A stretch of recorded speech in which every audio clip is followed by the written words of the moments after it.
First grade school lecturer exam में आने वाले जो एजुकेशनल जो मैनेजमेंट वाला पार्ट है उससे संबंधित, तो उसके अंदर में आता है एजुकेशनल सिनेरियो इन राजस्थान।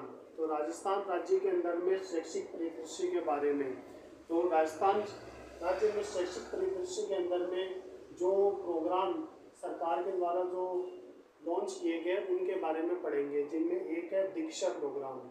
तो दीक्षा का जो फुल फॉर्म है वो है digital infrastructure for knowledge sharing. ज्ञान को शेयर करने के लिए जो डिजिटल जो इंफ्रास्ट्रक्चर है या प्लेटफॉर्म है, तो उसको ही अपन क्या कहते हैं, शॉर्ट में दीक्षा।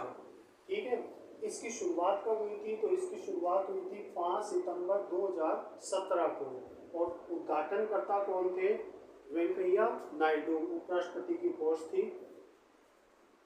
इस प्रोग्राम को शुरू करने की जो पहल है वो NCERT, MHRD जिसको अपन अब एजुकेशनल मिनिस्ट्री कहते हैं, और NCTE, तो इन तीनों के मिलकर के इस जो मतलब प्रोग्राम उसकी शुरुआत की थी। NCERT और MHRD और NCTE। आदर्श वाक्य क्या है इसका प्रोग्राम का? हमारे शिक्षक हमारे नायक। तो ये हमें ध्यान होना चाहिए। साथ ही साथ कितनी भाषाओं में लॉन्च किया गया था? तो 18 से अधिक भाषाओं के अंदर में इस प्रोग्राम को लॉन्च किया गया था, दीक्षा प्रोग्राम को। ठीक है, और इस प्रोग्राम का विकास या डेवलपमेंट करने का जो काम है वो कौन करता है? RSCERT, शैक्षिक तकनीकी विभाग द्वारा। ठीक है, Rajasthan state council of educational research and training. ठीक है, इसकी फुल फॉर्म। दीक्षा प्रोग्राम से लाभ क्या क्या होने वाले, किन को लाभ होने वाले हैं? तो सबसे पहले तो ये होगा लाभ शिक्षक को। शिक्षक क्या होंगे? उन्नत डिजिटल टेक्नोलॉजी से लैस होंगे और प्रशिक्षित होंगे, ट्रेन टीचर मिलेंगे। छात्रों के लिए क्या लाभ होगा कि एक तो उनको स्वयं मूल्यांकन, छात्र शिक्षक संवाद के लिए उनको एक प्लेटफॉर्म मिलेगा डिजिटल, और अवधारणाओं को आसानी से समझने के अंदर में हेल्प मिलेगी। आजकल डिजिटल टेक्नोलॉजी का ज़माना है, तो शिक्षा के अंदर में जो टेक्नोलॉजी उसका एक बहुत बड़ा योगदान है।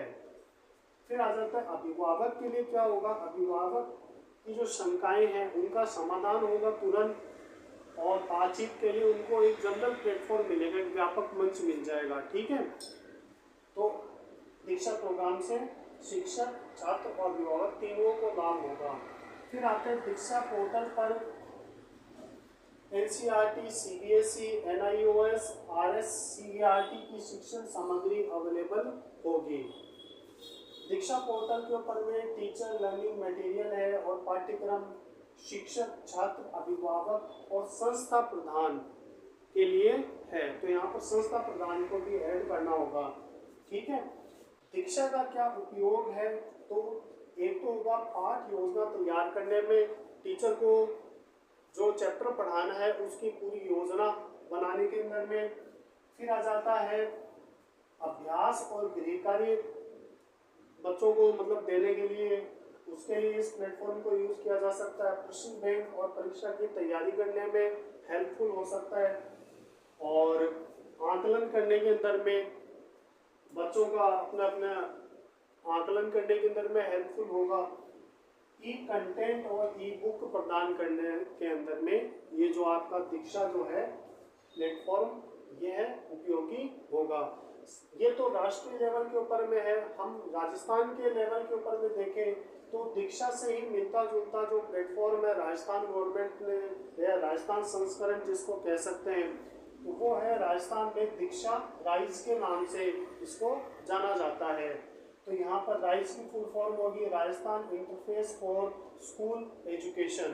तो दीक्षा प्रोग्राम के बारे में और दीक्षा राइज के बारे में हमें जानकारी होना जरूरी है।